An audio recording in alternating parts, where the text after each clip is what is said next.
Professor Ferguson, I'll talk to you about two very polarizing figures. One who sadly died in the last few days, Henry Kissinger, who you've been a biographer of, who I don't think I've ever seen anyone who got such extraordinarily different obituaries depending on what media you were looking at or reading at the time. He was either a despotic monster and warmonger, or he was one of the pivotal and great figures of modern times. I know that you sit more in the latter, but do you understand why he, even in death, incited such an extraordinary range of opinions?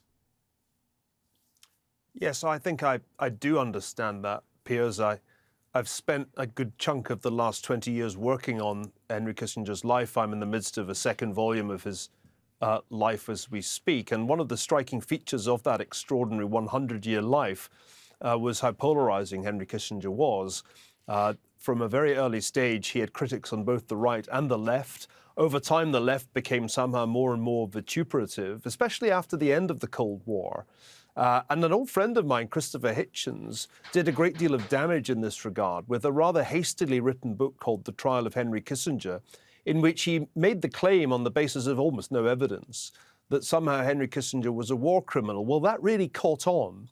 And for a generation who really didn't know a great deal about the Cold War, it became convenient to say that about Henry Kissinger.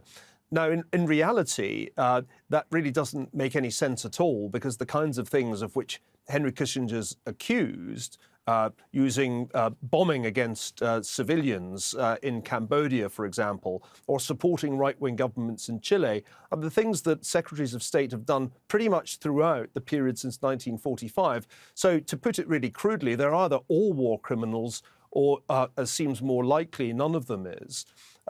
This is a really important point to make. But the second point I'd make is that if Henry Kissinger had not been Jewish, I do not think the vituperation would have been anything like as serious. There's no question in my mind that part of what motivates people to hate Kissinger is conscious or unconscious anti-Semitism. And it's been very obvious since his death that people have been prepared to say absolutely shameful things about him, literally within days of his death. And I don't think that you find that kind of thing without there being some element of anti-Semitism. And that, I think, is the harsh reality. I mean, of course, the irony is that the second person I want to talk to you about, Donald Trump, is somebody who almost certainly when he dies, and he's not Jewish, will get almost exactly the same kind of polarized coverage of his death. But let me ask you, instead of that, about the prospect of him potentially winning in 2024. You've got to say, looking at the Republican polls for nominee, and then looking at the matchup polls between Trump and Biden, if indeed Biden is the Democrat nominee, and I know that you share my view, I think that he should stand aside. But if it is Biden-Trump, Trump has a very good chance of winning, doesn't he? At this point, if it goes all the way to a rerun of 2020 and it's Donald Trump and Joe Biden on the ballot, then I think Donald Trump has a better than 50% chance of winning, especially if it seems clear the U.S. economy is going to slow down in the coming year, if not go into recession.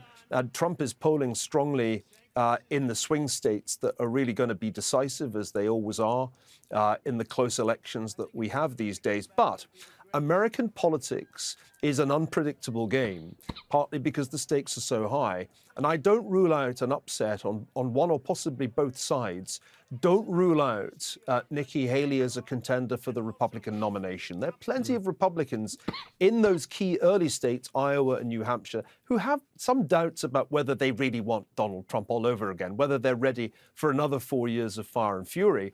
And then on the Democratic side, there's really widespread concern that Joe Biden is over the hill and should not be the candidate. They just can't work out quite how to get him to step aside the way, say, Lyndon Johnson did in '68, when it was clear that he was going to struggle to win, not because of age, but because of Vietnam. So I'm not ready to say this is a two-horse race and Trump is going to get re-elected. I think it's much too early to make that kind of confident judgment. There are surprises ahead. But at the moment, the base case is that it's Trump-Biden. And if it is Trump-Biden, then I think Trump has to be the favorite. Yeah, I completely agree. Professor, I've got to leave it there, but thank you, because when I discovered I had COVID today and felt, to be honest, pretty rough, I knew I couldn't do much of my normal over-animated talking, and I realized you were my main guest. I breathed a sigh of relief knowing that I could just basically tee you up and let you talk, and the viewers would be a lot more interested in what you had to say than anything my croaky voice could come out with. So I appreciate it very much indeed. Thank you. Get well soon, Piers.